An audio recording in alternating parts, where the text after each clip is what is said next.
ਰੋਜ਼ਾਨਾ ਲੋਕ ਨਾਲ ਟੀਵੀ ਦਾ ਸਪੈਸ਼ਲ ਪ੍ਰੋਗਰਾਮ ਪ੍ਰਾਈਮ ਮੁੱਦਾ ਦੇਖ ਰਹੇ ਹੋ ਤੁਸੀਂ। ਮੈਂ ਹਾਂ ਸੁਖਵਿੰਦਰ ਸਿੰਘ ਸਿੱਧੂ। ਪ੍ਰੋਗਰਾਮ ਦੇ ਵਿੱਚ ਲੈ ਕੇ ਹਾਜ਼ਰ ਹਾਂ ਪੰਜਾਬ ਦੀ ਸਿਆਸਤ ਦਾ ਪ੍ਰਾਈਮ ਮੁੱਦਾ। ਗੱਲਬਾਤ ਕਰਾਂਗੇ ਕਿ ਪੰਜਾਬ ਕਾਂਗਰਸ ਦੇ ਕਾਟੋ ਕਲੇਸ਼ ਨੂੰ ਖਤਮ ਕਰਨ ਦੇ ਲਈ ਜਿਹੜੀ 3 ਮੈਂਬਰੀ ਕਮੇਟੀ ਬਣਾਈ ਗਈ ਸੀ, ਉਸ ਦੇ ਵੱਲੋਂ ਅੱਜ ਫਾਈਨਲ ਰਿਪੋਰਟ ਜਿਹੜੀ ਹੈ ਸੋਨੀਆ ਗਾਂਧੀ ਨੂੰ ਸੌਂਪ ਦਿੱਤੀ ਗਈ ਹੈ।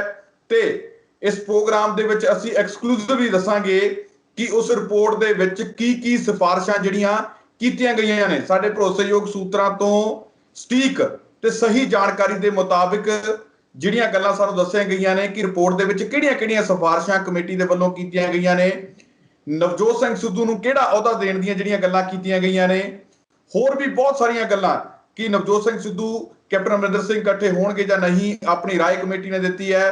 ਵਿਧਾਇਕਾਂ ਨੇ ਕੀ ਸ਼ਿਕਾਇਤਾਂ ਕੈਪਟਨ ਅਮਰਿੰਦਰ ਸਿੰਘ ਦੀਆਂ ਲਾਈਆਂ ਨੇ, ਉਹ ਵੀ ਕਮੇਟੀ ਨੇ ਸਾਰਾ ਅੱਜ ਨਹੀਂ ਪੁਆਇੰਟ ਦਰ ਪੁਆਇੰਟ ਜਿਹੜਾ ਰਿਪੋਰਟ ਦਾ ਉਹ ਅਸੀਂ ਤੁਹਾਨੂੰ ਦੱਸਣ ਦੀ ਇਸ ਪ੍ਰੋਗਰਾਮ ਦੇ ਵਿੱਚ ਕੋਸ਼ਿਸ਼ ਕਰਾਂਗੇ। ਯਾਨੀ ਕਿ ਪੂਰੀ ਰਿਪੋਰਟ ਦਾ ਜਿਹੜਾ ਸਾਰ ਹੈ ਉਹ ਤੁਹਾਨੂੰ ਅਸੀਂ ਇਸ ਪ੍ਰੋਗਰਾਮ ਦੇ ਵਿੱਚ ਦੱਸਾਂਗੇ ਇੱਕ ਕਰਕੇ।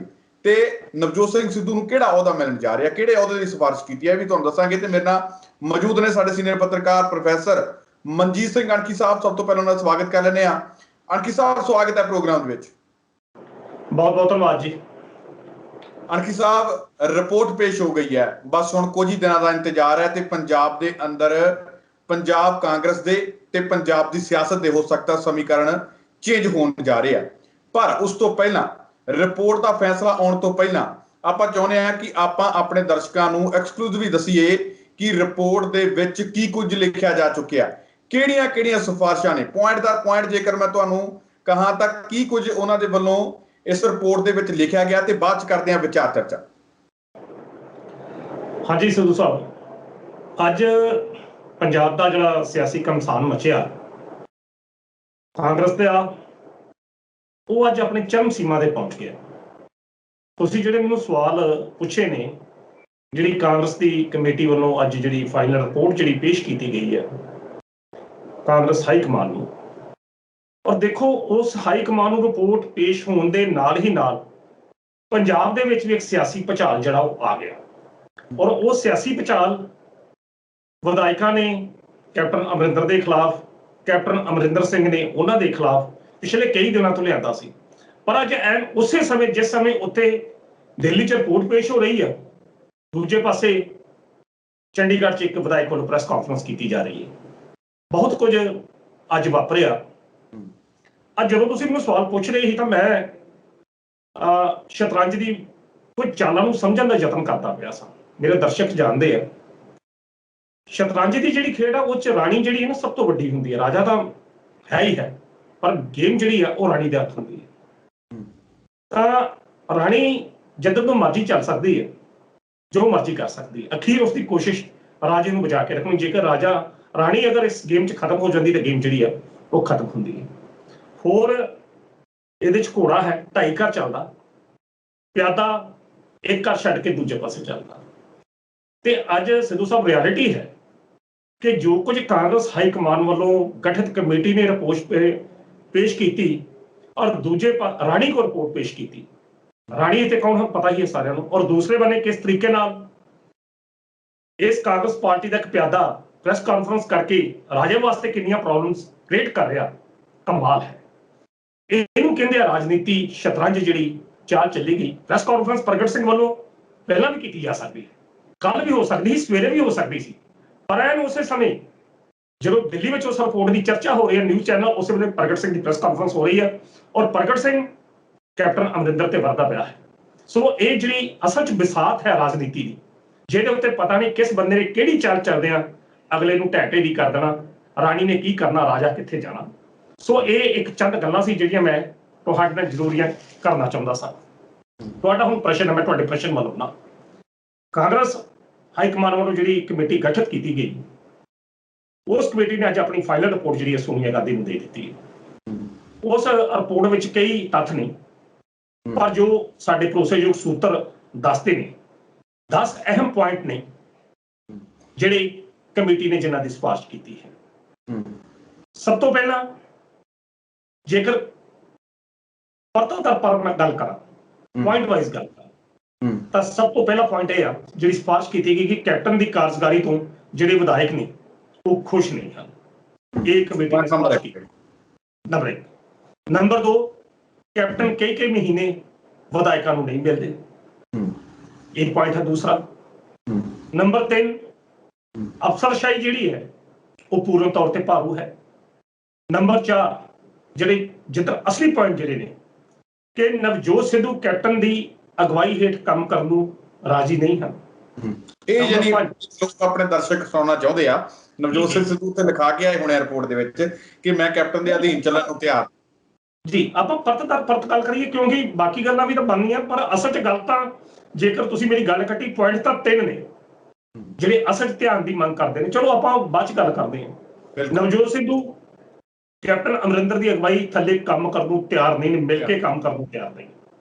ਨੰਬਰ 6, ਸਿੱਧੂ ਨੂੰ ਰਾਜਨੀਤਿਕ ਤੌਰ ਤੇ ਐਡਜਸਟ ਕਰਨਾ ਬੇਹੱਦ ਜ਼ਰੂਰੀ ਹੈ। ਨੰਬਰ 5 ਨਹੀਂ, ਨੰਬਰ 6 ਕਿ ਰਾਜਨੀਤਿਕ ਉਹਨਾਂ ਨੂੰ ਰਾਜਨੀਤਿਕ ਪੱਧਰ ਤੇ ਸੈੱਟ ਕਰਨਾ ਜਲਦੀ ਤੋਂ ਜਲਦੀ ਜ਼ਰੂਰੀ ਹੈ ਜੇਕਰ ਕਾਂਗਰਸ ਨਵਜੋਤ ਸਿੱਧੂ ਤੋਂ ਫਾਇਦਾ ਲੈਣਾ ਚਾਹੁੰਦੀ ਹੈ। ਇਹ ਵੀ ਇੱਕ ਵੱਡੀ ਸਿਫਾਰਿਸ਼ ਹੈ ਵੀ ਨਵਜੋਤ ਸਿੰਘ ਸਿੱਧੂ ਨੂੰ ਤੁਰੰਤ ਜਿਹੜਾ ਐਡਜਸਟ ਕੀਤਾ ਜਾਵੇ ਪੰਜਾਬ ਕਾਂਗਰਸ ਦੇ ਅੰਦਰ। ਆਪਾਂ ਉਹਦੀ ਚਰਚਾ ਬਾਅਦ 'ਚ ਕਰਦੇ ਹਾਂ, ਪਹਿਲਾਂ ਪੁਆਇੰਟਸ ਆਪਾਂ ਕਰਦੇ ਦਰਸ਼ਕਾਂ ਨੂੰ ਕਲੀਅਰ ਕਰ ਦਈਏ। ਜੀ। ਉਸ ਤੋਂ ਅਗਲਾ ਪੁਆਇੰਟ ਜਿਹੜਾ ਹੈਗਾ ਕਿ ਜਿਹੜੇ ਪੰਜਾਬ ਦੇ ਵਿੱਚ ਨਿਗਮ ਨੇ, ਬੋਰਡ ਨੇ, ਉਹਨਾਂ ਦੇ ਚੇਅਰਮੈਨ ਜਿਹੜੇ ਨੇ ਉਹ ਲਗਾਏ ਜਾਣ, ਨਵੀਆਂ ਨਿਯੁਕਤੀਆਂ ਕੀਤੀਆਂ ਜਾਣ। ਅਗਲਾ ਪੁਆਇੰਟ ਜਿਹੜਾ ਹੈ ਕਾਂਗਰਸ ਦਾ ਜਿਹੜਾ ਢਾਂਚਾ ਪੰਜਾਬ 'ਚ ਜਥੇਬੰਦਕ ਢਾਂਚਾ ਜਿਹਦੇ ਵੱਲੋਂ ਅਸੀਂ ਗੱਲ ਕਰ ਚੁੱਕੇ ਹਾਂ ਉਹ ਪੂਰਨ ਤੌਰ ਤੇ ਪੁਨਰ ਗਠਨ ਉਸ ਦਾ ਦੁਬਾਰਾ ਕੀਤਾ ਜਾਵੇ। ਔਰ ਵੱਡੀ ਗੱਲ ਜਿਹੜੀ ਜਿਸ ਮੁੱਦੇ ਨੂੰ ਲੈ ਕੇ ਨਵਜੋਤ ਸਿੱਧੂ ਚੱਲਿਆ ਉਸ ਮੁੱਦੇ ਤੇ ਜਿਹੜੀ ਕਮੇਟੀ ਬੜਾ ਵਧੀਆ ਉਹਨੇ ਪਾਸਾ ਸੁੱਟਿਆ ਬੇਅਦਬੀ ਦੇ ਮੁੱਦੇ ਤੇ। ਕਹਿੰਦਾ ਬੇਅਦਬੀ ਦੇ ਮੁੱਦੇ ਤੇ ਕਮੇਟੀ ਨੇ ਕੋਈ ਸਿਫਾਰਿਸ਼ ਨਹੀਂ ਕੀਤੀ। ਉਹ ਸਾਰੀ ਗੱਲ ਮੁੱਖ ਮੰਤਰੀ ਤੇ ਸੁੱਟੀ ਹੈ ਕਿ ਮੁੱਖ ਮੰਤਰੀ ਜੋ ਕਰਨਾ ਪ੍ਰਸ਼ਾਸਨਿਕ ਅਧਿਕਾਰੀ ਜਾਂ ਪ੍ਰਸ਼ਾਸਨਿਕ ਪੱਧਰ ਤੇ ਜੋ ਮੁੱਖ ਮੰਤਰੀ ਚਾਹੁੰਦੇ ਉਹ ਕਰਨ। ਬੇਅਦਬੀ ਦੇ ਮੁੱਦੇ ਤੇ ਉਹਨਾਂ ਨੇ ਕੋਈ ਸਿਫਾਰਿਸ਼ ਜਿਹੜੀ ਆ ਨਹੀਂ ਕੀਤੀ।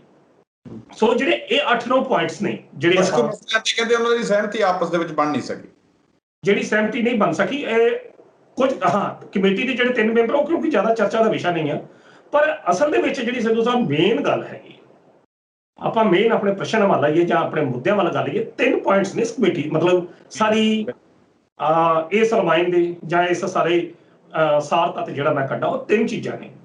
ਇੱਕ ਤੇ ਇਹ ਕੈਪਟਨ ਤੇ ਨਵਜੋਤ ਸਿੱਧੂ ਇਕੱਠੇ ਮਿਲ ਕੇ ਚੱਲ ਨਹੀਂ ਸਕਦੇ। ਜਿਸ ਤਰੀਕੇ ਨਾਲ ਆਪਾਂ ਆਪਣੀ ਵਿਚਾਰ ਚਰਚਾਵਾਂ 'ਚ ਪਹਿਲਾਂ ਵੀ ਕਈ ਵਾਰੀ ਗੱਲ ਕੀਤੀ ਹੈ ਕਿ ਹੁਣ ਇੱਕ ਮਿਆਨ 'ਚ 2 ਤਲਵਾਰਾਂ ਨਹੀਂ ਲੈ ਸਕਦੀਆਂ। ਕਮੇਟੀ ਨੇ ਸਿਫਾਰਿਸ਼ ਕਰਤੀ ਕਿ ਨਵਜੋਤ ਸਿੱਧੂ ਕੈਪਟਨ ਦੇ ਥੱਲੇ ਕੰਮ ਕਰਕੇ ਰਾਜੀ ਨਹੀਂ। ਦੂਸਰੇ ਬੰਨੇ ਕਿ ਨਵਜੋਤ ਸਿੱਧੂ ਨੂੰ ਰਾਜਨੀਤਿਕ ਤੌਰ ਤੇ ਜਲਦੀ ਤੋਂ ਜਲਦੀ ਐਡਜਸਟ ਕੀਤਾ ਜਾਵੇ। ਔਰ ਕੀ ਕਰਨਾ ਇਸ ਦਾ ਫੈਸਲਾ ਸੋਨੀਆ ਗਾਂਧੀ ਮੈਡਮ ਦੇ ਹੱਥ ਦੱਸਿਆ ਗਿਆ। ਤੀਸਰਾ ਉਹਨੇ ਇਹ ਗੱਲ ਕਹੀ ਆ, ਬਿਲਕੁਲ ਉਹਨਾਂ ਨੇ ਇਹ ਗੱਲ ਕਹੀ ਆ ਵੀ ਸਿੱਧੂ ਨੂੰ ਐਡਜਸਟ ਕਿੱਥੇ ਕਰਨਾ, ਉਹ ਨਾ ਕਿ ਸੀਐਮ ਦੇਖਣ, ਇਹ ਸੀਐਮ ਨਾ ਦੇਖਣ ਬਲਕਿ ਕਾਂਗਰਸ ਹਾਈਕਮਾਨ ਆਪ ਦੇਖੇ ਕਿ ਨਵਜੋਤ ਸਿੰਘ ਸਿੱਧੂ ਸਾਡੇ ਵਾਸਤੇ ਕਿੱਥੇ ਸੈੱਟ ਆ ਸਕਦਾ, ਇੱਥੇ ਸੈੱਟ ਆ ਸਕਦਾ, ਪਰ ਕਰੋ ਜ਼ਰੂਰ ਔਰ ਜਲਦੀ ਕੀਤਾ। ਇੱਕ ਹੋਰ ਸੀ ਜਦੋਂ ਆਏ ਸੀ ਨਾ, ਜਦੋਂ ਹਰੀਸ਼ ਰਾਵਤ ਆਏ ਸੀ ਪੰਜਾਬ ਦੇ ਵਿੱਚ, ਤਾਂ ਉਦੋਂ ਹਰੀਸ਼ ਰਾਵਤ ਇਹ ਗੱਲ ਕਹਿੰਦੇ ਹੁੰਦੇ ਸੀ ਕਿ ਕੈਪਟਨ ਅਮਰਿੰਦਰ ਸਿੰਘ ਦੀ ਸਹਿਮਤੀ ਦੇ ਨਾਲ ਨਵਜੋਤ ਸਿੰਘ ਸਿੱਧੂ ਨੂੰ ਐਡਜਸਟ ਕੀਤਾ ਜਾਊਗਾ। ਪਰ ਹੁਣ ਜਿਸ ਤਰੀਕੇ ਦੇ ਨਾਲ ਕਮੇਟੀ ਨੇ ਸਿਫਾਰਿਸ਼ ਕੀਤੀ ਹੈ ਕਿ ਕਾਂਗਰਸ ਹਾਈਕਮਾਨ ਖੁਦ ਦੇਖ ਕੇ ਨਵਜੋਤ ਸਿੰਘ ਸਿੱਧੂ ਨੂੰ ਐਡਜਸਟ ਕਿੱਥੇ ਕਰਨਾ। ਦੇਖੋ ਨਾ, ਉਹ ਜਿਹੜਾ ਹਰੀਸ਼ ਰਾਵਤ ਦਾ ਇਹ ਬਿਆਨ ਔਰ ਕਮੇਟੀ ਦੀ ਇਹ ਸਿਫਾਰਿਸ਼ ਆ, ਇਹ ਸਿਫਾਰਿਸ਼ ਉਦੋਂ ਕੀਤੀ ਗਈ ਹੈ ਜਦੋਂ ਸਮੁੱਚੇ 80 ਵਿਧਾਇਕਾਂ ਦੇ ਜਿਹੜੇ ਪੱਖ ਜਿਹੜਾ ਜਾਣ ਲਿਆ ਗਿਆ ਔਰ ਕੈਪਟਨ ਦੀ ਕੀ ਵਜੂਦ ਹੈ, ਕੈਪਟਨ ਦੀ ਕੀ ਸਥਿਤੀ ਹੈ ਇਹਨਾਂ ਵਿਧਾਇਕਾਂ ਦੇ ਵਿੱਚ। ਉਸ ਤੋਂ ਮਗਰੋਂ ਜਾਣਨ ਤੋਂ ਬਾਅਦ ਜਦੋਂ ਤਸਵੀਰ ਸਾਫ਼ ਹੋ ਚੁੱਕੀ ਹੈ ਕਿ ਕੈਪਟਨ ਦੀ ਸਥਿਤੀ ਹੁਣ ਇਹਨਾਂ ਵਿਧਾਇਕਾਂ ਦੇ ਵਿੱਚ ਉਹ ਪਹਿਲਾਂ ਵਾਲੀ ਨਹੀਂ ਰਹੀ, ਤਾਂ ਨੈਚੁਰਲੀ ਤੌਰ ਤੇ ਕੁਦਰਤੀ ਤੌਰ ਤੇ ਹਰੀਸ਼ ਰਾਵਤ ਦਾ ਇਹ ਬਿਆਨ ਆਉਣਾ ਇੱਕ ਇਹਦੀ ਆਸ ਕੀਤੀ ਜਾਂਦੀ ਸੀ, ਕਿਉਂਕਿ ਇਸ ਤੋਂ ਪਹਿਲਾਂ ਜਿਹੜੀ ਸਥਿਤੀ ਸੀ ਉਹ ਕੈਪਟਨ ਅਮਰਿੰਦਰ ਹੀ ਆਲ ਇਨ ਆਲ ਸਨ। ਕੈਪਟਨ ਅਮਰਿੰਦਰ ਹੀ ਕਾਂਗਰਸ ਹੀ ਕੈਪਟਨ ਅਮਰਿੰਦਰ ਸੀ। ਇਹ ਸਮਝਿਆ ਜਾਂਦਾ ਸੀ ਕਿ ਕੈਪਟਨ ਦੇ ਸਾਹਮਣੇ ਕੋਈ ਵੀ ਫੈਸਲਾ ਉਹਦੇ ਉੱਤੇ ਲਾਗੂ ਨਹੀਂ ਕੀਤਾ ਜਾ ਸਕਦਾ। ਪਰ ਹੁਣ ਸਥਿਤੀਆਂ ਸਿੱਧੂ ਸਾਹਿਬ ਉਹ ਨਹੀਂ ਹਨ ਜਿਹੜੀਆਂ ਸਥਿਤੀਆਂ ਪਹਿਲਾਂ ਸਨ। ਹੁਣ ਸਥਿਤੀਆਂ ਬਦਲ ਚੁੱਕੀਆਂ ਨੇ। ਉਹਨਾਂ ਬਦਲੀਆਂ ਸਥਿਤੀਆਂ ਦੇ ਸੰਦਰਭ ਦੇ ਵਿੱਚ ਹੀ ਕਮੇਟੀ ਵੱਲੋਂ ਇਹ ਫੈਸਲਾ ਕੀਤਾ ਗਿਆ ਕਿ ਇਸ ਨੂੰ ਹਾਈਕਮਾਨ ਆਪਣੀ ਮਰਜ਼ੀ ਨਾਲ ਜਿੱਥੇ ਮਰਜ਼ੀ ਐਡਜਸਟ ਕਰੇ, ਉਹਦੇ ਵਿੱਚ ਕੈਪਟਨ ਦੀ ਜਿਹੜੀ ਸਲਾਹ ਹੈ ਉਹ ਨਹੀਂ ਲਈ ਜਾਵੇਗੀ। ਸੋ ਕਹਿਣ ਦਾ ਅਰਥ ਇਹ ਆ ਕਿ ਇਹ ਜਿਹੜੀ ਤਬਦੀਲੀ ਜਾਂ ਇਹ ਜਿਹੜੀ ਸਿਫਾਰਿਸ਼ ਹੋਈ ਆ ਨਵਜੋਤ ਸਿੱਧੂ ਦੇ ਭਵਿੱਖ ਨੂੰ ਸਾਹਮਣੇ ਲਿਆ ਕੇ ਰੱਖ ਦਿੱਤੀ। ਹੁਣ ਪ੍ਰਸ਼ਨ ਇਹ ਹੈ ਕਿ ਉਹ ਕਿਹੜੀ ਪੋਸਟ ਹੋ ਸਕਦੀ ਆ ਕਿ ਜਿਹੜੀ ਉਸਨੂੰ ਦਿੱਤੀ ਜਾਵੇ ਉਹ ਕੈਪਟਨ ਦੇ ਨਾਲ ਰਲ ਕੇ ਨਾ ਚੱਲਣ। ਤਾਂ ਕੁਦਰਤੀ ਤੌਰ ਤੇ ਇਹੋ ਪੋਜੀਸ਼ਨ ਬਣਦੀ ਆ ਕਿ ਉਹਨਾਂ ਨੂੰ ਪੰਜਾਬ ਕਾਂਗਰਸ ਦਾ ਪ੍ਰਧਾਨ ਜਿਹੜਾ ਨਿਯੁਕਤ ਬਣਾ ਦਿੱਤਾ ਜਾਵੇ। ਜੇਕਰ ਡਿਪਟੀ ਉਪ ਮੁੱਖ ਮੰਤਰੀ ਬਣਾਉਂਦੇ ਤਾਂ ਨੈਚੁਰਲੀ ਤੌਰ ਤੇ ਉਹ ਫਿਰ ਕੈਪਟਨ ਦੇ ਅਧੀਨ ਰਹਿਣਗੇ, ਫਿਰ ਆਪਸੀ ਕਾਟੋ ਕਲੇਸ਼ ਜਿਹੜਾ ਉਹ ਰਹੇਗਾ। ਹੁਣ ਨਵਜੋਤ ਸਿੰਘ ਸਿੱਧੂ ਆਪਾਂ ਇੱਥੇ ਦਰਸ਼ਕਾਂ ਨੂੰ ਆਪਾਂ ਨੂੰ ਕਹਿ ਦਈਏ, ਕਈ ਦਰਸ਼ਕ ਆਪਾਂ ਨੂੰ ਕਮੈਂਟ ਵੀ ਕਰ ਦਿੰਦੇ ਸੀ ਕਿ ਭਾਈ ਤੁਹਾਨੂੰ ਨਵਜੋਤ ਸਿੰਘ ਸਿੱਧੂ ਦੱਸ ਕੇ ਗਿਆ। ਇੱਥੇ ਆਪਾਂ ਆਪਣੇ ਪ੍ਰੋਗਰਾਮ 'ਚ ਵਾਰ-ਵਾਰ ਇਹੀ ਗੱਲ ਕਹਿੰਦੇ ਰਹੇ ਹਾਂ ਕਿ ਨਵਜੋਤ ਸਿੰਘ ਸਿੱਧੂ ਨੇ 2.5-3 ਮਹੀਨੇ ਪਹਿਲਾਂ ਜਿਹੜਾ ਡਿਪਟੀ ਸੀਐਮ ਦਾ ਅਹੁਦਾ ਨਕਾਰ ਦਿੱਤਾ ਗਿਆ ਸੀਗਾ, ਤੇ ਉਹ ਆਪਣੀ ਵੀ ਖਬਰ ਜਿਹੜੀ ਹੁਣ ਸੱਚ ਹੁੰਦੀ ਦਿਖਾਈ ਦੇ ਰਹੀ ਹੈ। ਜੀ ਬਿਲਕੁਲ। ਤਾਂ ਇਹੋ ਚੀਜ਼ ਬਣਦੀ ਹੈ ਕਿ ਸਿੱਧੂ ਨੂੰ ਇੱਕ ਅਹਿਮ ਜ਼ਿੰਮੇਵਾਰੀ ਜਿਹੜੀ ਆ ਉਹ ਜਿਹੜੀ ਆਪਾਂ ਕਾਂਗਰਸ ਹਾਈ ਕਮਾਨ ਵੱਲੋਂ ਪੰਜਾਬ ਕਾਂਗਰਸ ਦੇ ਪ੍ਰਧਾਨ ਦੀ ਲਾਈ ਜਾ ਸਕਦੀ ਹੈ। ਪਰ ਹੁਣ ਪ੍ਰਸ਼ਨ ਇਹ ਬਣਦਾ ਕਿ ਹਾਈ ਕਮਾਨ ਇਸ ਤਰੀਕੇ ਨਾਲ ਕਰੇਗੀ, ਹਾਈ ਕਮਾਨ ਪ੍ਰਧਾਨਗੀ ਪਦ ਦੇਵੇਗੀ, ਕਿਉਂਕਿ ਇਹਦੇ ਬਾਵਜੂਦ ਵੀ ਅਜੇ ਪੰਜਾਬ ਦੇ ਵਿੱਚ ਜਿਹੜਾ ਕਾਟੋ ਕਲੇਸ਼ ਚੱਲਦਾ ਪਿਆ, ਬੜੇ ਅਜੇ ਇਹਨੇ ਆਪਣੇ ਸਿਖਰ ਵੱਲ ਜਾਣਾ। ਸਿੱਧੂ ਸਾਹਿਬ, ਮੈਂ ਆਪਣੀ ਗੱਲ ਦੂਜੀ ਨੂੰ ਕੰਪਲੀਟ ਕਰਨ ਤੋਂ ਪਹਿਲਾਂ ਇੱਕ ਗੱਲ ਮੈਂ ਹੋਰ ਆਪਣੇ ਦਰਸ਼ਕਾਂ ਨੂੰ ਦੱਸਣੀ ਚਾਹਾਂਗਾ ਕਿ ਇੱਕ ਪਾਸੇ ਰਿਪੋਰਟ ਪੇਸ਼ ਹੋ ਰਹੀ ਆ ਔਰ ਦੂਸਰੇ ਬੰਨੇ ਪ੍ਰਗਟ ਸਿੰਘ ਵੱਲੋਂ ਪ੍ਰੈਸ ਕਾਨਫਰੰਸ ਕੀਤੀ ਜਾ ਰਹੀ ਹੈ। ਔਰ ਇਸ ਪ੍ਰੈਸ ਕਾਨਫਰੰਸ ਦੇ ਵਿੱਚ ਪ੍ਰਗਟ ਸਿੰਘ ਉਹ ਸਵਾਲ ਉਠਾ ਰਿਹਾ ਜੋ ਕੈਪਟਨ ਅਮਰਿੰਦਰ ਹਾਈ ਕਮਾਨ ਦੇ ਅੱਗੇ ਡੋਜ਼ੀਅਰ ਦੇ ਰੂਪ ਦੇ ਵਿੱਚ ਜਾਂ ਕੁਝ ਫਾਈਲਾਂ ਜਿਹੜੀ 15-20 ਵਿਧਾਇਕਾਂ ਦੇ ਮੰਤਰੀਆਂ ਦੀਆਂ ਜਿਹੜੀਆਂ ਨਾਵਾਂ ਦੀ ਲਿਸਟ ਲੈ ਕੇ ਗਿਆ, ਉਹਦੀ ਗੱਲ ਨਵਜੋਤ ਸਿੱਧੂ ਉਠਾ ਰਿਹਾ। ਉਹਦੇ ਨਾਲ ਹੀ ਨਾਲ ਕੈਪਟਨ ਅਮਰਿੰਦਰ ਦੀ ਕਾਰਜਸ਼ੈਲੀ ਸੰਬੰਧੀ ਵੀ ਉਸਨੇ ਪ੍ਰਸ਼ਨ ਉਠਾਇਆ ਔਰ ਉਹਦੇ ਨਾਲ ਹੀ ਨਾਲ ਆਈਜੀ ਪਰਮਰਾਜ ਉਮਰਾ ਨੰਗਲ ਨੂੰ ਪੰਜਾਬ ਦੀ ਕੈਪਟਨ ਸਰਕਾਰ ਕਿਵੇਂ ਵਿਚਾਰ ਰਹੀ ਆ, ਇਹਦੇ ਉੱਤੋਂ ਵੀ ਪ੍ਰਗਟ ਸਿੰਘ ਪਰਦਾ ਚੁੱਕਦਾ ਪਿਆ। ਔਰ ਪ੍ਰਗਟ ਸਿੰਘ ਅੱਜ ਪਹਿਲੇ ਤਰੀਕੇ ਨਾਲ ਨਹੀਂ ਬੋਲਿਆ, ਉਸਦੀ ਬਾਡੀ ਲੈਂਗੁਏਜ ਦੇਖੋ, ਉਸਦੇ ਗੱਲਬਾਤ ਕਰਨ ਦਾ ਅੰਦਾਜ਼ ਦੇਖੋ, ਉਹ ਅੱਜ ਵੀ ਉਸਦੇ ਹੌਸਲੇ ਉਸੇ ਤਰੀਕੇ ਨਾਲ ਬੁਲੰਦ ਨੇ ਜਿਸ ਤਰੀਕੇ ਨਾਲ ਪਹਿਲਾਂ ਸਨ। ਅੱਜ ਉਹ ਇੱਕ ਹਮਲਾਵਰੀ ਰੁਖ ਲੈ ਕੇ ਕੈਪਟਨ ਅਮਰਿੰਦਰ ਤੇ ਉਹ ਵਰੇ ਹਨ। ਹੁਣ ਪੋਜੀਸ਼ਨ ਇਹ ਹੈ ਕਿ ਇੱਕ ਪਾਸੇ ਜੇਕਰ ਹਾਈ ਕਮਾਨ ਇਹੋ ਜਿਹਾ ਫੈਸਲਾ ਕਰ ਰਹੀ ਆ, ਹਾਈ ਕਮਾਨ ਨੂੰ ਰਿਪੋਰਟ ਪੇਸ਼ ਕੀਤੀ ਜਾ ਚੁੱਕੀ ਹੈ, ਤਾਂ ਫਿਰ ਪ੍ਰਗਟ ਸਿੰਘ ਸਿੱਧੂ ਨੂੰ ਇਸ ਪ੍ਰੈਸ ਕਾਨਫਰੰਸ ਕਰਨ ਦੀ ਕੀ ਲੋੜ ਸੀ?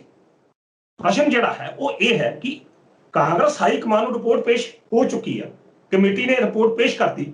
ਦੂਜੇ ਪਾਸੇ ਐਨ ਉਸੇ ਵੇਲੇ ਇੱਕ ਬਾਗੀ ਵਿਧਾਇਕ ਚੰਡੀਗੜ੍ਹ 'ਚ ਪ੍ਰੈਸ ਕਾਨਫਰੰਸ ਕਰ ਰਿਹਾ, ਉਹ ਵੀ ਉਸੇ ਬੰਦੇ ਦੇ ਖਿਲਾਫ।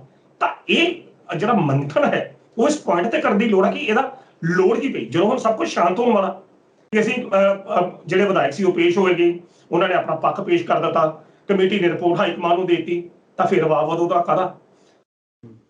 ਅਸਲ ਤੱਥ ਇਹਨਾਂ ਪਿੱਛੇ ਲੋਕੀ ਨੇ ਕਿਉਂ? ਇੱਕ ਪਾਸੇ ਪੰਜਾਬ 'ਚ ਪੋਸਟਲ ਬਾਹਰ ਜੰਗ ਜਿਹੜੀ ਜਾਰੀ ਹੈ, ਹਰ ਬੰਦੇ ਨੂੰ ਆਪਣੇ ਪੈਰਾਂ ਤੋਂ ਹੇਠੋਂ ਜ਼ਮੀਨ ਖਿਸਕਦੀ ਮਹਿਸੂਸ ਹੋ ਰਹੀ ਆ ਔਰ ਆਪਣੀ ਇਸ ਸਥਿਤੀ ਨੂੰ ਬਚਾਉਣ ਕਰਕੇ ਕੈਪਟਨ ਅਮਰਿੰਦਰ ਵੱਲੋਂ ਉਸ ਰਿਪੋਰਟ ਨੂੰ ਲੀਕ ਕੀਤਾ ਗਿਆ, ਜਿਹੜੀ ਫਾਈਲ ਲੀਕ ਕੀਤੀ ਗਈ ਜਿਹਦੇ ਵਿੱਚ ਕਿਹਾ ਗਿਆ ਕਿ 15-16 ਜਿਹੜੇ ਵਿਧਾਇਕ ਨੇ ਪੰਜਾਬ ਦੇ 'ਚ ਇਹ ਧੰਦਾ ਜਿਹਨਾਂ ਵੱਲੋਂ ਕਿਹਾ ਗਿਆ ਕਿ ਰਿਪੋਰਟ ਹਾਈ ਕਮਾਨ ਨੂੰ ਕਰ ਦਿੱਤੀ ਗਈ ਹੈ। ਦੂਜੇ ਪਾਸੇ ਪ੍ਰਗਟ ਸਿੰਘ ਨੂੰ ਇਹ ਕਹਿਣ ਦੀ ਕੀ ਲੋੜ ਆ ਕਿ ਜੇਕਰ ਉਹਨਾਂ 15-16 ਵਿਧਾਇਕਾਂ 'ਚ ਮੇਰਾ ਨਾਂ ਹੈ ਤਾਂ ਮੇਰੇ ਤੇ ਵੀ ਕਾਰਵਾਈ ਕੀਤੀ ਜਾਵੇ। ਪ੍ਰਸ਼ਨ ਇਹ ਹੈ ਕਿ ਇਹ ਜਿਹੜੀਆਂ ਸਥਿਤੀਆਂ ਨੇ ਇਹ ਦਰਸਾਉਂਦੀਆਂ ਨੇ ਕਿ ਅਜੇ ਵੀ ਕਾਂਗਰਸ ਹਾਈ ਕਮਾਨ ਵੱਲੋਂ ਰਿਪੋਰਟ ਜਿਹੜੀ ਕਮੇਟੀ ਵੱਲੋਂ ਰਿਪੋਰਟ ਪੇਸ਼ ਕਰਨ ਦੇ ਬਾਵਜੂਦ ਵੀ ਸਥਿਤੀਆਂ ਕੰਟਰੋਲ 'ਚ ਨਹੀਂ ਹਨ। ਔਰ ਜੇਕਰ ਇੱਕ ਅੱਧੇ ਦਿਨ ਵਿੱਚ ਹੀ ਕਾਂਗਰਸ ਹਾਈ ਕਮਾਨ ਨੇ ਇਹਦੇ ਸੰਬੰਧੀ ਕੋਈ ਸਟੈਂਡ ਨਾ ਲਿਆ ਤਾਂ ਪੰਜਾਬ 'ਚ ਕਾਂਗਰਸ ਜਿਹੜੀ ਹੈ ਦੋ ਫਾੜ ਹੋ ਸਕਦੀ ਹੈ। ਪ੍ਰਸ਼ਨ ਇਹ ਹੈ, ਦੋ ਫਾੜ ਤਾਂ ਚਲੋ ਪਹਿਲਾਂ ਹੀ ਹੈ, ਦੋ ਫਾੜ ਕਿਉਂ, ਚੌਫਾੜ ਪੰਜ ਫਾੜੇ ਤਾਂ ਹੋਈ ਪਈ ਹੈ ਇੱਥੇ ਤਾਂ। ਨਹੀਂ, ਜਿਹੜੀ ਮੇਰਾ ਕਹਿਣ ਦਾ ਮਤਲਬ ਕਿ ਜਿਹੜੀ ਬਗਾਵਤ ਜਿਹੜੀ ਇੱਕਦਮ ਸਿਖਰ ਤੇ ਆ ਜਾਏਗੀ, ਕੈਪਟਨ ਅਮਰਿੰਦਰ ਸਿੰਘ ਕਾਂਗਰਸ ਤੋਂ ਟੁੱਟ ਸਕਦਾ, ਇਹ ਬਾਗੀ ਵਿਧਾਇਕ ਜਾਂ ਉਹਦੇ ਨਾਲ ਟੁੱਟ ਸਕਦੇ ਨੇ, ਅਜੇ ਟੁੱਟੇ ਨਹੀਂ ਆ। ਸਰਕਾਰ ਨੂੰ ਆਪਾਂ ਇਸ ਪਾਸੇ ਵੀ ਆਵਾਂਗੇ, ਪਰ ਜਿਹੜੇ ਪੁਆਇੰਟਾਂ ਨੇ ਤੁਸੀਂ ਗੱਲ ਕੀਤੀ ਹੈ, ਨਵਜੋਤ ਸਿੰਘ ਸਿੱਧੂ ਨੂੰ ਅਸਿੱਧੇ ਤੌਰ ਤੇ ਉਹਨਾਂ ਦੇ ਵੱਲੋਂ ਇਹ ਗੱਲ ਕਹਿ ਦਿੱਤੀ ਗਈ ਕਿ ਅਸਿੱਧੇ ਤੌਰ ਤੇ ਵੱਡਾ ਜਿਹੜਾ ਅਹੁਦਾ ਦੇਣ ਦੀ ਗੱਲ ਕੀਤੀ ਗਈ ਹੈ, ਯਾਨੀ ਕਿ ਸਿੱਧੇ ਤੌਰ ਤੇ ਜਿਹੜੀ ਗੱਲ ਕੀਤੀ ਹੈ ਪ੍ਰਧਾਨਗੀ ਦਾ ਅਹੁਦਾ ਉਹਨਾਂ ਕੋਲੋਂ ਬਚਦਾ। ਤਾਂ ਕਿਵੇਂ ਦੇਖਦੇ ਹੋ? ਨਵਜੋਤ ਸਿੰਘ ਸਿੱਧੂ ਦੇ ਬਾਰੇ ਤਾਂ ਬਹੁਤ ਜ਼ਿਕਰ ਇਸ ਰਿਪੋਰਟ ਦੇ ਵਿੱਚ ਹੋ ਰਿਹਾ ਹੈ। ਨਵਜੋਤ ਸਿੰਘ ਸਿੱਧੂ ਨੂੰ ਸਿਫਾਰਿਸ਼ਾਂ ਵੀ ਕੀਤੀਆਂ ਜਾ ਰਹੀਆਂ ਨੇ ਕਿ ਕਿਤੇ ਨਾ ਕਿਤੇ ਚਰਨਜੀਤ ਚੰਨੀ, ਸੁਖਜਿੰਦਰ ਰੰਧਾਵਾ ਤੇ ਪ੍ਰਤਾਪ ਸਿੰਘ ਬਾਜਵਾ ਤੇ ਸ਼ਮਸ਼ੇਰ ਸਿੰਘ ਦੂਲੋ ਦੀ ਬਾਰੇ ਵੀ ਸਿਫਾਰਿਸ਼ ਇਸ ਦੇ ਵਿੱਚ ਕੀਤੀ ਗਈ ਹੈ ਜਾਂ ਨਹੀਂ? ਸਿੱਧੂ ਸਾਹਿਬ, ਜਿਹੜੇ ਇਹ 8-10 ਪੁਆਇੰਟ ਆਪਾਂ ਜਿਨ੍ਹਾਂ ਬਾਰੇ ਵਿਚਾਰ ਚਰਚਾ ਕੀਤੀ ਹੈ ਔਰ ਜੋ ਰਿਪੋਰਟ ਪੇਸ਼ ਕੀਤੀ ਗਈ ਹੈ, ਸਾਰਿਆਂ ਦਾ ਜਿਹੜਾ ਕੇਂਦਰ ਦਾ ਧੁਰਾ ਨਾ ਉਹ ਨਵਜੋਤ ਸਿੱਧੂ ਹੈ। ਉਸ ਕੇਵਲ ਜਿੰਨੀ ਵੀ ਇਹ ਗੇਮ ਜਿਹੜੀ ਘੁੰਮਦੀ, ਜਿੰਨੀ ਵੀ ਖੇਡ ਜਿਹੜੀ ਘੁੰਮਦੀ ਗਈ, ਇਹ ਨਵਜੋਤ ਸਿੱਧੂ ਦੇ ਆਲੇ ਦੁਆਲੇ ਘੁੰਮਦੀ ਹੈ। ਸਭ ਤੋਂ ਪਹਿਲਾ ਪ੍ਰਸ਼ਨ ਤੇ ਇਹੋ ਹੀ ਆ ਕਿ ਜੇ ਨਵਜੋਤ ਸਿੱਧੂ ਨੂੰ ਸੈੱਟ ਕੀਤਾ ਜਾਂਦਾ ਤਾਂ ਬਾਕੀ ਦੀ ਜਿਹੜੀ ਸਥਿਤੀ ਹੈ ਉਹ ਏਡੀ ਵੱਡੀ ਨਹੀਂ ਆ ਕਿ ਕਾਂਗਰਸ ਹਾਈ ਕਮਾਨ ਨੂੰ ਉਹਨਾਂ ਦਾ ਨੁਕਸਾਨ ਹੋ ਸਕੇ।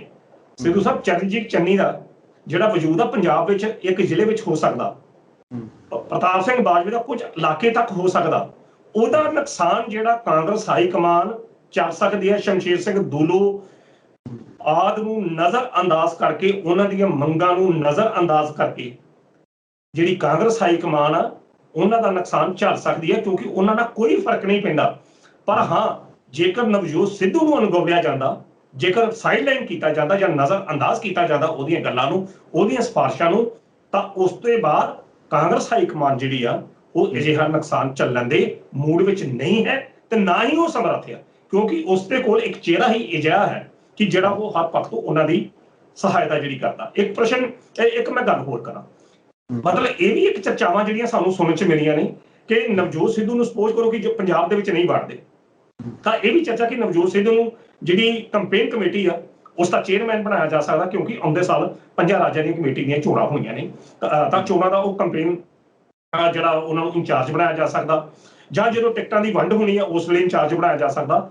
ਭਾਵ ਕੀ ਕਿ ਨਵਜੋਤ ਸਿੱਧੂ ਦੀ ਜਿਹੜੀ ਸਥਿਤੀ ਹੈ ਹੁਣ ਸੰਗਠਨ ਦੇ ਵਿੱਚ ਮਜ਼ਬੂਤ ਹੋਵੇਗੀ। ਮੈਂ ਇੱਕ ਗੱਲ ਕਲੀਅਰ ਕਰਦਾ, ਜਿਹੜੀਆਂ ਹਾਈ ਕਮਾਨ ਨੂੰ ਕਾਂਗਰਸ ਕਮੇਟੀ ਵੱਲੋਂ ਜਿਹੜੀ ਰਿਪੋਰਟ ਪੇਸ਼ ਕੀਤੀ ਗਈ ਆ ਉਹਦੇ ਆਧਾਰ ਤੇ ਇਹ ਗੱਲ ਸਾਫ਼ ਹੈ ਕਿ ਨਵਜੋਤ ਸਿੱਧੂ ਹੁਣ ਕਾਂਗਰਸ ਸੰਗਠਨ ਵਿੱਚ ਉਹਨੂੰ ਅਹਿਮ ਜ਼ਿੰਮੇਵਾਰੀ ਮਿਲੇਗੀ, ਨਾ ਕਿ ਕਾਂਗਰਸ ਸਰਕਾਰ ਵਿੱਚ। ਇਹ ਗੱਲ ਕਲੀਅਰ ਹੈ। ਉਹ ਜ਼ਿੰਮੇਵਾਰੀ ਕੀ ਹੋ ਸਕਦੀ ਹੈ? ਜਿਸ ਤਰੀਕੇ ਨਾਲ ਤੁਹਾਨੂੰ ਇਹ ਦੱਸਿਆ, ਪੰਜਾਬ ਕਾਂਗਰਸ ਦੇ ਪ੍ਰਧਾਨ ਬਣ ਸਕਦੇ ਆ, ਇਸ ਤੋਂ ਇਲਾਵਾ ਕੰਪੇਨ ਕਮੇਟੀ ਦੇ ਚੇਅਰਮੈਨ ਬਣ ਸਕਦੇ, ਦਿੱਲੀ ਵਿੱਚ ਉਹਨਾਂ ਨੂੰ ਉੱਚਾ ਅਹੁਦਾ ਦਿੱਤਾ ਜਾ ਸਕਦਾ। ਹੁਣ ਦਿੱਲੀ ਵਿੱਚ ਉੱਚਾ ਅਹੁਦਾ ਦੇਣਾ ਜਾਂ ਕੰਪੇਨ ਕਮੇਟੀ ਦਾ ਚੇਅਰਮੈਨ ਬਣਾਉਣਾ, ਹੁਣ ਇਹਦੇ ਉੱਤੇ ਨਵਜੋਤ ਸਿੱਧੂ ਰਜ਼ਾਮੰਦ ਹੁੰਦਾ ਜਾਂ ਨਹੀਂ ਹੁੰਦਾ, ਇੱਕ ਅਲੱਗ ਵਿਸ਼ਾ ਹੈ, ਕਿਉਂਕਿ ਉਹ ਕੁਰੂਕਸ਼ੇਤਰ ਤੋਂ ਜਦੋਂ ਉਸ ਨੂੰ ਭਾਜਪਾ ਨੇ ਚੋਣ ਲੜਾਉਣੀ ਚਾਹੀ ਉਸਨੇ ਸਾਫ਼ ਇਨਕਾਰ ਕਰ ਦਿੱਤਾ। ਕਹਿਣ ਦਾ ਅਰਥ ਇਹ ਹੈ ਕਿ ਹੁਣ ਨਵਜੋਤ ਸਿੱਧੂ ਵਾਰ-ਵਾਰ ਇਹੀ ਗੱਲ ਕਲੀਅਰ ਕਰਦੇ ਆਏ ਨੇ ਕਿ ਮੈਂ ਪੰਜਾਬ ਛੱਡ ਕੇ ਕਿਤੇ ਨਹੀਂ ਜਾਣਾ, ਸਿੱਧੇ ਤੌਰ ਤੇ ਇਹੀ ਗੱਲ ਕਹਿੰਦੇ ਰਹੇ, ਮੈਂ ਪੰਜਾਬ ਛੱਡ ਕੇ ਜਾਣਾ ਕਿਤੇ ਨਹੀਂ। ਸਿੱਧੂ ਸਾਹਿਬ, ਮੈਂ ਉਹ ਤੇ ਕਹਿ ਰਿਹਾ ਕਿ ਪਰ ਹੁਣ ਜਿਹੜੀ ਉਸਦੀ ਭੂਮਿਕਾ ਆ ਸਰਕਾਰ 'ਚ ਤਾਂ ਉਹ ਹੋਣਗੇ ਨਹੀਂ, ਉਸਦੀ ਨਵਜੋਤ ਸਿੱਧੂ ਦੀ ਭੂਮਿਕਾ ਜਿਹੜੀ ਆ ਕਾਂਗਰਸ ਦੇ ਸੰਗਠਨ 'ਚ ਹੋਏਗੀ। ਉਹ ਸੰਗਠਨ ਚਾਹੇ ਪੰਜਾਬ ਦਾ ਹੋਵੇ ਜਾਂ ਕੇਂਦਰ ਦਾ ਹੋਵੇ। ਹੁਣ ਰਾਜ ਦੇ ਵਿੱਚ ਉਹ ਸਰਕਾਰ ਦੇ ਵਿੱਚ ਕੋਈ ਅਹਿਮ ਉਹਨਾਂ ਨੂੰ ਜ਼ਿੰਮੇਵਾਰੀ ਨਾ ਮਿਲਣੀ ਹੈ ਤਾਂ ਨਾ ਹੀ ਉਹ ਇਸ ਜ਼ਿੰਮੇਵਾਰੀ ਨੂੰ ਲੈਣ ਦੇ ਮੂਡ ਵਿੱਚ ਹਨ। ਸੋ ਇਹ ਸਾਰੀਆਂ ਜੋ ਸਥਿਤੀਆਂ ਹਨ ਇਹ ਇਸ ਗੱਲ ਨੂੰ ਦਰਸਾਉਂਦੀਆਂ ਕਿ ਆਉਂਦੇ ਜਿਹੜੇ ਕੁਝ ਦਿਨ ਨੇ ਕਾਂਗਰਸ ਵਾਸਤੇ, ਕੈਪਟਨ ਅਮਰਿੰਦਰ ਸਿੰਘ ਵਾਸਤੇ ਔਰ ਉਹਦੇ ਨਾਲ ਹੀ ਨਾਲ ਨਵਜੋਤ ਸਿੱਧੂ ਵਾਲੇ ਬੜੇ ਹੋਰ ਤਰੀਕੇ ਦੇ ਦਿਨ ਹੋਣਗੇ ਕਿ ਅਚੰਭੇ ਭਰਪੂਰ ਦਿਨ ਹੋਣਗੇ ਕਿ ਕੋਈ ਵੀ ਕਿਸੇ ਵਕਤ ਵੀ ਕਿਹੜੀਆਂ ਸਥਿਤੀਆਂ ਨਵੀਆਂ ਜਨਮ ਜਿਹੜੀਆਂ ਲੈ ਸਕਦੀਆਂ ਹਨ ਔਰ ਕਈ ਕੁਝ ਬਦਲ ਸਕਦਾ ਹੈ। ਜੀ ਸਿੱਧੂ ਸਾਹਿਬ, ਕੀ ਲੱਗਦਾ ਕਿ ਹੁਣ ਨਵਜੋਤ ਸਿੰਘ ਸਿੱਧੂ ਦੇ ਜਿਹੜੇ ਮਾੜੇ ਦਿਨ ਸੀ ਉਹ ਖਤਮ ਹੋਣ ਵਾਲੇ ਨੇ ਤੇ ਅੱਛੇ ਦਿਨ ਸ਼ੁਰੂ ਹੋਣ ਵਾਲੇ ਨੇ? ਬੇਸ਼ੱਕ ਜਿਵੇਂ ਪ੍ਰਧਾਨਗੀ ਜਾਂ ਕੋਈ ਵੀ ਅਹੁਦਾ ਦਿੱਤਾ ਜਾਵੇ ਤਾਂ ਹੋ ਸਟਰਗਲ ਤਾਂ ਨਵਜੋਤ ਸਿੰਘ ਸਿੱਧੂ ਨੂੰ ਕਰਨੀ ਪਏਗੀ, ਪਰ ਜਿਸ ਤਰੀਕੇ ਦੇ ਨਾਲ ਕਾਂਗਰਸ ਪਾਰਟੀ ਦੇ ਵਿੱਚ ਅੱਖੋਂ ਪਰੋਖੇ ਉਹਨਾਂ ਨੂੰ ਕੀਤਾ ਗਿਆ ਸੀ, ਕਾਂਗਰਸ ਦੇ ਵਿੱਚ ਵੱਡੇ ਤਰੀਕੇ ਦੇ ਨਾਲ ਪੰਜਾਬ ਦੇ ਅੰਦਰ ਵੱਡੇ ਅਹੁਦੇ ਦੇ ਨਾਲ ਵਾਪਸੀ ਤਾਂ ਅੱਛੇ ਦਿਨਾਂ ਦੇ ਨਾਲ ਹੋ ਸਕਦੀ ਹੈ। ਬੇਸ਼ੱਕ ਅੱਗੇ ਜਾ ਕੇ ਚੁਣੌਤੀਆਂ ਉਹਨਾਂ ਨੂੰ ਭਰਪੂਰ ਹੋਣ। ਸਿੱਧੂ ਸਾਹਿਬ, ਇਹ ਪ੍ਰਸ਼ਨ ਜਿਹੜਾ ਤੁਸੀਂ ਮੈਨੂੰ ਪੁੱਛਿਆ ਨਾ, ਬੜਾ ਹੋਰ ਤਰੀਕੇ ਦਾ ਪ੍ਰਸ਼ਨ ਪੁੱਛਿਆ ਕਿ ਇਸ ਤਰੀਕੇ ਦਾ ਹੋ ਸਕੇ। ਰਾਜਨੀਤੀ ਦੇ ਵਿੱਚ ਅੱਖ ਦੇ ਫੋਰ 'ਚ ਸਥਿਤੀਆਂ ਬਦਲ ਜਾਂਦੀਆਂ ਨੇ। ਮਾਫ ਕਰਦਾ, ਇੱਕ ਉਦਾਹਰਨ ਲੱਗਾ ਦੇਣ, ਮੇਰੇ ਦਰਸ਼ਕਾਂ ਦੀਆਂ ਭਾਵਨਾਵਾਂ ਨੂੰ ਸੱਟ ਨਾ ਲੱਗੇ, ਮੈਂ ਪਹਿਲਾਂ ਮਾਫੀ ਮੰਗਦਾ, ਮੈਂ ਤੁਲਨਾ ਨਹੀਂ ਕਰ ਰਿਹਾ, ਮੈਂ ਜਸਟ ਇੱਕ ਉਦਾਹਰਨ ਲੱਗਾ ਦੇਣ। ਭਗਵਾਨ ਰਾਮਚੰਦਰ ਨੂੰ ਸਵੇਰੇ ਅਯੁੱਧਿਆ ਦਾ ਰਾਜਾ ਨਿਯੁਕਤ ਕਰਨਾ ਹੈ ਔਰ ਅਯੁੱਧਿਆ ਦੇ ਵਿੱਚ ਸਾਰਾ ਕੁਝ ਬਦਲ ਗਿਆ ਸੀ, ਰਾਮ ਰਾਜ ਦੀ ਗੱਲ ਹੋ ਰਹੀ ਸੀ, ਪਰ ਅੱਧੀ ਰਾਤ ਨੂੰ ਹੀ ਉਹ ਬੰਦਾ ਜਿਹਨੇ ਅਯੁੱਧਿਆ ਦੇ ਤਖਤ ਤੇ ਬਹਿਣਾ ਸੀ 14 ਸਾਲ ਵਾਸਤੇ ਬਨਵਾਸ ਉੱਤੇ ਤੋਰ ਦਿੱਤਾ ਗਿਆ। ਨਵਜੋਤ ਸਿੱਧੂ ਰਾਮ ਨਹੀਂ ਆ, ਮਾਫ ਕਰਦਾ, ਮੈਂ ਜਸਟ ਇੱਕ ਗੱਲ ਕੀਤੀ। ਉਦੋਂ ਵੀ ਰਾਜਨੀਤੀ ਖੇਡੀ ਗਈ, ਇੱਥੇ ਵੀ ਰਾਜਨੀਤੀ ਖੇਡੀ ਜਾਣੀ। ਅਜੇ ਨਵਜੋਤ ਸਿੱਧੂ ਦਾ 2 ਸਾਲਾਂ ਦਾ ਬਨਵਾਸ ਖਤਮ ਹੋਇਆ ਜਾਂ ਨਹੀਂ ਹੋਇਆ, ਨਵਜੋਤ ਸਿੱਧੂ ਦੀ ਘਰ ਵਾਪਸੀ ਕਿਹੜੇ ਰੂਪ 'ਚ ਹੋਣੀ ਹੈ, ਇਹ ਉਹ ਸਵਾਲ ਨੇ ਜਿਨ੍ਹਾਂ ਉੱਤੇ ਕਿੰਤੂ ਪਰੰਤੂ ਉਹ ਗੱਲ ਵੱਖਰੀ ਹੈ ਵੀ ਜਿਹਨੀ ਕਮੇਟੀ ਨੇ, ਜੇਕਰ ਆਪਾਂ ਗੱਲ ਕਰੀਏ ਖਬਰ, ਕਿਉਂਕਿ ਅੱਜ ਇਹ ਚੱਲ ਰਹੀ ਹੈ ਕਿ ਕਮੇਟੀ ਨੇ ਰਿਪੋਰਟ ਤਿਆਰ ਕਰਤੀ, ਕਮੇਟੀ ਨੇ ਤਾਂ ਕਹਿਤਾ ਕਿ ਇਹਨੂੰ ਬਣਾਓ, ਇਸ ਤੋਂ ਬਿਨਾਂ ਕਾਂਗਰਸ ਦੀ ਗੱਡੀ ਨਹੀਂ ਚੱਲਣੀ। ਬੇਸ਼ੱਕ ਚੁਣੌਤੀਆਂ ਤਾਂ ਮੈਂ ਤੁਹਾਨੂੰ ਪਹਿਲਾਂ ਹੀ ਕਹਿ ਚੁੱਕਿਆ ਕਿ ਚੁਣੌਤੀਆਂ ਤਾਂ ਨਵਜੋਤ ਸਿੰਘ ਸਿੱਧੂ ਵਾਸਤੇ ਆਉਣੀਆਂ ਹੀ ਆਉਣੀਆਂ ਨੇ, ਤੇ ਜਿਸ ਤਰੀਕੇ ਦੇ ਨਾਲ ਪਹਿਲਾਂ ਹੀ ਮੀਟਿੰਗਾਂ ਕਰਨੀਆਂ ਵੀ ਸ਼ੁਰੂ ਕਰ ਦਿੱਤੀਆਂ ਗਈਆਂ ਸੀ ਕੈਪਟਨ ਅਮਰਿੰਦਰ ਸਿੰਘ ਦੇ ਵੱਲੋਂ ਆਪਣੇ ਕੁਝ ਸਾਥੀ ਐਮਪੀਜ਼ ਦੇ ਨਾਲ, ਉਹ ਵੀ ਇਹੀ ਪਰਿਸਥਿਤੀਆਂ ਤੇ ਕੀਤੀਆਂ ਸੀ ਕਿ ਜੇਕਰ ਨਵਜੋਤ ਸਿੰਘ ਸਿੱਧੂ ਕਿਤੇ ਨਾ ਕਿਤੇ ਉਹਨਾਂ ਨੂੰ ਕਨਸੂਆਂ ਹੋਣਗੀਆਂ ਕਿ ਭਾਈ ਨਵਜੋਤ ਸਿੰਘ ਸਿੱਧੂ ਦਾ ਪੱਲਾ ਭਾਰੀ ਨਜ਼ਰ ਆ ਰਿਹਾ ਵੀ ਜੇਕਰ ਇਸ ਤਰੀਕੇ ਦੇ ਨਾਲ ਹੁੰਦਾ ਹੈ ਤਾਂ ਫਿਰ ਕੀ ਹੋ ਸਕਦਾ, ਆਪਾਂ ਕੀ ਕਰਨਾ ਅੱਗੇ। ਯਾਨੀ ਕਿਉਂਕਿ ਬਾਰ-ਬਾਰ ਇਹੀ ਗੱਲ ਕਹਿੰਦੇ ਆਇਆ ਰਵਨੀਤ ਸਿੰਘ ਬਿੱਟੂ, ਹਾਲਾਂਕਿ ਰਵਨੀਤ ਸਿੰਘ ਬਿੱਟੂ ਦਾ ਕੱਦ ਨਹੀਂ, ਪਰ ਰਵਨੀਤ ਸਿੰਘ ਬਿੱਟੂ ਇਹ ਗੱਲ ਕਹਿੰਦੇ ਰਿਹਾ ਅਸੀਂ ਪ੍ਰਧਾਨ ਬਣ ਨਹੀਂ ਦੇਣਾ, ਅਸੀਂ ਪ੍ਰਧਾਨ ਬਣ ਨਹੀਂ ਦੇਣਾ। ਯਾਨੀ ਕਿਤੇ ਨਾ ਕਿਤੇ ਹੁਣ ਉਹਨਾਂ ਨੇ ਇਹ ਸੋਚਿਆ ਹੋਣਾ ਕੈਪਟਨ ਅਮਰਿੰਦਰ ਹੋਣਾ ਨੇ ਮਿਲ ਕੇ ਕਿ ਭਾਈ ਜੇਕਰ ਇਦਾਂ ਦੀ ਸਥਿਤੀ ਬਣਦੀ ਹੈ ਤਾਂ ਫਿਰ ਆਪਾਂ ਕੀ ਕਰਨਾ। ਤੁਸੀਂ ਮੇਰਾ ਸਵਾਲ ਜੋ ਮੈਂ ਜਵਾਬ ਦੇ ਰਿਹਾ ਤੁਸੀਂ ਵਿੱਚੋਂ ਹੀ ਕੱਟਦਾ ਤਾਂ ਮੈਂ ਫਿਰ ਮੈਨੂੰ ਜਿਹੜਾ ਮੇਰਾ ਵਿਸ਼ਾ ਸੀ ਉਹ ਤੁਸੀਂ ਇੱਕ ਪਾਸੇ ਲੈ ਕੇ ਮੈਂ ਤੁਹਾਡੀ ਗੱਲ ਵੱਲ ਹੀ ਆ ਰਿਹਾ ਸਾਂ। ਮੈਂ ਗੱਲ ਫਿਰ ਉੱਥੋਂ ਸ਼ੁਰੂ ਕਰਦਾ ਕਿ ਅਜੇ ਉਹਨਾਂ ਦਾ ਬਨਵਾਸ ਜਾਂ ਨਵਜੋਤ ਸਿੱਧੂ ਦੀ ਘਰ ਵਾਪਸੀ ਗਰਭ ਦੇ ਸਮੇਂ ਦੇ ਵਿੱਚ ਜਿਹੜਾ ਸਮੇਂ ਦੇ ਗਰਭ ਦੇ ਵਿੱਚ ਲੋਕੀ ਅਜਿਹੇ ਤੱਥ ਨੇ ਜਿਨ੍ਹਾਂ ਦਾ ਆਉਣਾ ਅਜੇ ਬਾਕੀ ਹੈ। ਕਮੇਟੀ ਵੱਲੋਂ ਰਿਪੋਰਟ ਪੇਸ਼ ਕਰ ਦਿੱਤੀ ਗਈ। ਕਮੇਟੀ ਵੱਲੋਂ ਰਿਪੋਰਟ ਪੇਸ਼ ਕਰਨ ਤੋਂ ਬਾਅਦ ਜਾਂ ਬਣਾ ਲਈ ਗਈ ਵਿਧਾਇਕ ਜਾਂ ਜਿਹੜੇ MP ਸਨ ਲੋਕ ਸਭਾ ਮੈਂਬਰ ਜਿਹੜੇ ਸਾਰੇ ਕੈਪਟਨ ਅਮਰਿੰਦਰ ਸਿੰਘ ਹੁਣਾਂ ਨੂੰ ਮਿਲੇ। ਦੂਜੇ ਪਾਸੇ ਕਈ ਕੁਝ ਹੋ ਰਿਹਾ ਔਰ ਪੰਜਾਬ ਦੇ ਵਿੱਚ ਇੱਕ ਪੋਸਟਰ ਜੰਗ ਜਿਹੜੀ ਆ ਉਹ ਸ਼ੁਰੂ ਹੋ ਚੁੱਕੀ ਹੈ। ਔਰ ਆਪਣੇ ਸਿੱਧੂ ਸਾਹਿਬ ਤੁਸੀਂ ਮੈਨੂੰ ਇਹ ਦੱਸੋ ਕਿ ਇਹ ਸਾਰੇ ਐਪੀਸੋਡ 'ਚ ਕਿਤੇ ਨਵਜੋਤ ਸਿੱਧੂ ਸਾਹਮਣੇ ਆ ਰਿਹਾ, ਕੋਈ ਉਸਦੀ ਕੋਈ ਬਿਆਨ ਸਾਹਮਣੇ ਆ ਰਿਹਾ, ਉਹ ਅਜੇ ਵੀ ਪੂਰਨ ਤੌਰ ਤੇ ਚੁੱਪ ਹੈ। ਔਰ ਦੂਜੇ ਪਾਸੇ ਅੱਜ ਦੀ ਪ੍ਰੈਸ ਕਾਨਫਰੰਸ ਜਦੋਂ ਪ੍ਰਗਟ ਸਿੰਘ ਵੱਲੋਂ ਜਿਹੜੀ ਕੀਤੀ ਗਈ ਉਹਦੇ ਵਿੱਚੋਂ ਵੀ ਇੱਕ ਪ੍ਰਸ਼ਨ ਜਿਹੜਾ ਨਵਜੋਤ ਸਿੱਧੂ ਬਾਰੇ ਜਦੋਂ ਪ੍ਰਗਟ ਸਿੰਘ ਨੂੰ ਪੁੱਛਿਆ ਗਿਆ ਤਾਂ ਪ੍ਰਗਟ ਸਿੰਘ ਨੇ ਸਾਫ਼ ਕਹਿਤਾ ਕਿ ਭਾਵ ਮੈਨੂੰ ਕੀ ਪੁੱਛਦੇ ਜੇ, ਉਹ ਤਾਂ ਮੈਨੂੰ ਨਹੀਂ ਮਿਲਦਾ। ਕਹਿਣ ਦਾ ਅਰਥ ਇਹ ਆ ਕਿ ਸਿੱਧੂ ਸਾਹਿਬ ਜੋ ਸੱਚ ਹੈ ਇਸ ਕਮੇਟੀ ਵੱਲੋਂ ਵਿਧਾਇਕਾਂ ਨਾਲ ਗੱਲਬਾਤ ਕਰਨ ਤੋਂ ਬਾਅਦ ਜੋ ਰਿਪੋਰਟ ਪੇਸ਼ ਕੀਤੀ ਗਈ ਜਾਂ ਅੱਜ ਜਿਹੜੀ ਕੀਤੀ ਗਈ, ਇਹ ਜਿਹੜੀਆਂ ਕਨਸੋਆਂ ਨੇ ਇਹ ਸਾਨੂੰ ਆਪਣੇ ਸੂਤਰਾਂ ਤੋਂ ਮਿਲੀ ਜਾਣਕਾਰੀ ਦੇ ਆਧਾਰ ਤੇ ਹੈ। ਇਸ ਬਿਲਕੁਲ ਮੈਂ ਆਹ ਗੱਲ ਕਲੀਅਰ ਕਰਦਾ, ਪਰ ਉਸ ਰਿਪੋਰਟ ਵਿੱਚ ਅਸਲ ਹੈ ਕੀ ਇਹ ਤਾਂ ਕੇਵਲ ਦੋ ਬੰਦੇ ਜਾਣਦੇ ਨੇ, ਜਾਂ ਤੇ ਜਿਨ੍ਹਾਂ ਨੇ ਰਿਪੋਰਟ ਤਿਆਰ ਕੀਤੀ ਤੇ ਜਿਨ੍ਹਾਂ ਕੋਲ ਰਿਪੋਰਟ ਪਹੁੰਚੀ। ਤਾਂ ਇਹ ਸਾਰੇ ਸੰਦਰਭਾਂ ਦੇ ਵਿੱਚ ਖਤਰਾ ਜਿਹੜਾ ਹੈ ਉਹ ਹਰ ਬੰਦੇ ਨੂੰ ਲੱਗ ਰਿਹਾ, ਚਾਹੇ ਉਹ ਕੈਪਟਨ ਅਮਰਿੰਦਰ ਸਿੰਘ ਹੋਵੇ, ਚਾਹੇ ਨਵਜੋਤ ਸਿੰਘ ਸਿੱਧੂ ਹੋਵੇ, ਚਾਹੇ ਚਰਨਜੀਤ ਚੰਨੀ ਹੋਵੇ, ਚਾਹੇ ਪ੍ਰਤਾਪ ਬਾਜਵਾ ਹੋਵੇ। ਹੁਣ ਦੂਜਾ ਪੱਖ ਇਹ ਹੈ ਕਿ ਖਤਰਾ ਉਹਨਾਂ ਨੂੰ ਜ਼ਿਆਦਾ ਹੁੰਦਾ ਜਿਨ੍ਹਾਂ ਕੋਲ ਗਵਾਉਣ ਵਾਸਤੇ ਬਹੁਤ ਕੁਝ ਹੁੰਦਾ, ਤੇ ਜਿਹੜਾ ਬੰਦਾ ਅੱਗੇ ਸਭ ਕੁਝ ਗਵਾ ਕੇ ਆਪਣੇ ਘਰ ਬੈਠਾ ਉਹਨੂੰ ਕੋਈ ਖਤਰਾ ਨਹੀਂ। ਉਹਦੇ ਵਾਸਤੇ ਜਿਹੜੀਆਂ ਸਥਿਤੀਆਂ ਨੇ ਕੁਝ ਹੋਰ ਨੇ, ਉਹਦੇ ਵਾਸਤੇ ਜਿਹੜੇ ਆਉਣ ਵਾਲੇ ਦਿਨ ਹੋਣਗੇ ਕੋਈ ਚੰਗੇ ਹੀ ਦਿਨ ਹੋਣਗੇ ਜਿਹੜੇ ਲੈ ਕੇ ਉਸਦੇ ਸਿਆਸੀ ਭਵਿੱਖ ਨੂੰ ਲੈ ਕੇ ਚੰਗੇ ਦਿਨ ਹੋਣਗੇ, ਕਿਉਂਕਿ ਉਸ ਕੋਲ ਗਵਾਉਣ ਨੂੰ ਕੁਝ ਨਹੀਂ ਆ। ਜਿਨ੍ਹਾਂ ਨੇ ਗਵਾਉਣਾ ਉਹਨਾਂ ਨੇ ਆਪਣੀ ਧੜੇਬੰਦੀ, ਉਹਨਾਂ ਨੇ ਆਪਣੀ ਘੇਰਾਬੰਦੀ, ਉਹਨਾਂ ਨੇ ਆਪਣੀ ਕਿਲਾਬੰਦੀ ਕਰਨੀ ਸ਼ੁਰੂ ਕਰ ਦਿੱਤੀ ਆ। ਇਹ ਸੋ ਕਹਿਣ ਦਾ ਅਰਥ ਹੈ ਕਿ ਇਹ ਸਾਰੇ ਐਪੀਸੋਡ ਦੇ ਵਿੱਚ ਜਿਹੜਾ ਨੁਕਸਾਨ ਆ, ਜੇ ਨੁਕਸਾਨ ਹੁੰਦਾ ਤਾਂ ਕੈਪਟਨ ਅਮਰਿੰਦਰ ਦੇ ਧੜੇ ਨੂੰ ਹੁੰਦਾ, ਔਰ ਜੇ ਕੁਝ ਫਾਇਦਾ ਹੁੰਦਾ, ਜੇ ਕੁਝ ਲਾਭ ਮਿਲਦਾ ਉਹ ਨਵਜੋਤ ਸਿੱਧੂ ਨੂੰ ਮਿਲਦਾ। ਉਹ ਹੁਣ ਕਿਹੜੇ ਰੂਪ 'ਚ ਮਿਲਦਾ ਉਸ ਆਉਣ ਵਾਲਾ ਸਮਾਂ ਦੱਸੇਗਾ। ਸੋ ਕਹਿਣ ਦਾ ਪ੍ਰਸ਼ਨ ਇਹ ਹੈ ਕਿਉਂਕਿ ਨੁਕਸਾਨ ਜਿਹੜਾ ਬੰਦੇ ਦਾ ਉਸ ਦਾ ਹੋਣਾ ਜਿਹਦੇ ਕੋਲ ਕੁਝ ਹੈਗਾ, ਔਰ ਜਿਹੜਾ ਬੰਦਾ ਅੱਗੇ ਹੀ ਬਾਹਰ ਬੈਠਾ ਉਸ ਦਾ ਨੁਕਸਾਨ ਕੀ ਹੋਣਾ। ਸੋ ਇੱਕ ਸੇਵਲ ਇੱਕ ਜਿਹੜੀ ਕਿਰਨ ਜਿਹੜੀ ਆਸ਼ਾ ਦੀ ਕਿਰਨ ਇਹੋ ਹੀ ਦਿਖਾਈ ਦਿੰਦੀ ਹੈ ਕਿ ਹਾਂ ਆਉਂਦੇ ਕੁਝ ਜਿਹੜੇ ਦਿਨ ਹੋਣਗੇ ਉਹ ਨਵਜੋਤ ਸਿੱਧੂ ਵਾਸਤੇ ਚੰਗੇ ਹੋ ਸਕਦੇ ਨੇ, ਬੈਟਰ ਹੋ ਸਕਦੇ ਨੇ। ਜੀ ਸਿੱਧੂ ਸਾਹਿਬ। ਜੀ ਤਾਂ ਅਣਖੀ ਸਾਹਿਬ ਤੁਸੀਂ ਸਾਡੇ ਨਾਲ ਇਸ ਪ੍ਰੋਗਰਾਮ ਦੇ ਵਿੱਚ ਜੁੜੇ, ਤੁਹਾਡਾ ਬਹੁਤ ਬਹੁਤ ਧੰਨਵਾਦ ਜੀ। ਬਹੁਤ ਬਹੁਤ ਧੰਨਵਾਦ ਜੀ। ਆਏ ਸਨ ਪ੍ਰੋਫੈਸਰ ਮਨਜੀਤ ਸਿੰਘ ਅਣਖੀ ਸਾਹਿਬ, ਜਿਨ੍ਹਾਂ ਨੇ ਵੱਲੋਂ ਜਿਹੜੀ ਕਮੇਟੀ ਦੇ ਵੱਲੋਂ ਰਿਪੋਰਟ ਤਿਆਰ ਕੀਤੀ ਗਈ ਹੈ, ਰਿਪੋਰਟ ਤਿਆਰ ਕਰਕੇ ਸੋਨੀਆ ਗਾਂਧੀ ਨੂੰ ਜਿਹੜੀ ਸੌਂਪੀ ਗਈ ਆ ਉਸ ਵਿਸ਼ੇ ਤੇ ਪੂਰਨ ਤਰੀਕੇ ਦੇ ਨਾਲ ਵਿਸਤਾਰਪੂਰਵਕ ਤਰੀਕੇ ਦੇ ਨਾਲ ਸਾਡੇ ਨਾਲ ਗੱਲਬਾਤ ਕੀਤੀ ਗਈ ਹੈ। ਤੇ ਇੱਕ ਪੁਆਇੰਟ ਜਿਹੜਾ ਤੁਹਾਨੂੰ ਦੱਸਣ ਦੀ ਉਹਨਾਂ ਦੇ ਵੱਲੋਂ ਕੋਸ਼ਿਸ਼ ਕੀਤੀ ਗਈ ਆਪਣੇ ਗੁਪਤ ਸੂਤਰਾਂ ਦੇ ਆਧਾਰ ਤੋਂ ਕਿ ਭਾਈ ਆਹ ਪੁਆਇੰਟ ਜਿਹੜੇ ਆ ਸਿਫਾਰਿਸ਼ਾਂ ਜਿਹੜੀਆਂ ਨੇ ਉਹ ਕਮੇਟੀ ਦੇ ਵੱਲੋਂ ਕੀਤੀਆਂ ਗਈਆਂ ਨੇ ਨਵਜੋਤ ਸਿੰਘ ਸਿੱਧੂ ਦੇ ਮਾਮਲੇ ਤੇ। ਤਾਂ ਇਹ ਬੜੀਆਂ ਵੱਡੀਆਂ ਖਬਰਾਂ ਸਾਹਮਣੇ ਆ ਰਹੀਆਂ ਨੇ। ਅਸਲ ਦੇ ਤੌਰ ਤੇ ਕਮੇਟੀ ਦੇ ਵੱਲੋਂ ਨਵਜੋਤ ਸਿੰਘ ਸਿੱਧੂ ਨੂੰ ਵੱਡੇ ਅਹੁਦੇ ਦੀ ਜਿਹੜੀ ਸਿਫਾਰਿਸ਼ ਕੀਤੀ ਗਈ ਹੈ, ਪਰ ਆਉਣ ਵਾਲੇ ਦਿਨਾਂ ਦੇ ਵਿੱਚ ਦੇਖਣ ਵਾਲੀ ਗੱਲ ਇਹ ਹੈ ਕਿ ਕਦੋਂ ਤੱਕ ਜਿਹੜੀ ਕਮੇਟੀ ਦੀ ਸਿਫਾਰਿਸ਼ ਦੇ ਉੱਪਰ ਕਾਂਗਰਸ ਹਾਈਕਮਾਨ ਅਮਲ ਲਿਆਉਂਦੀ ਹੈ ਜਾਂ ਫਿਰ ਨਹੀਂ ਲਿਆਉਂਦੀ, ਜਾਂ ਫਿਰ ਉਸ ਤੋਂ ਵੀ ਅੱਗੇ ਵੱਧ ਕੇ ਕਾਂਗਰਸ ਹਾਈਕਮਾਨ ਜਿਹੜੀ ਸੋਚਦੀ ਹੈ। ਇਹ ਤਾਂ ਸਮੇਂ ਦੇ ਗਰਭ 'ਚ ਨੇ। ਫਿਲਹਾਲ ਲਈ ਮੈਨੂੰ ਦਿਓ ਇਜਾਜ਼ਤ, ਦੁਬਾਰਾ ਫਿਰ ਮਿਲਾਂਗੇ ਪ੍ਰੋਗਰਾਮ ਵਿੱਚ। ਧੰਨਵਾਦ ਜੀ।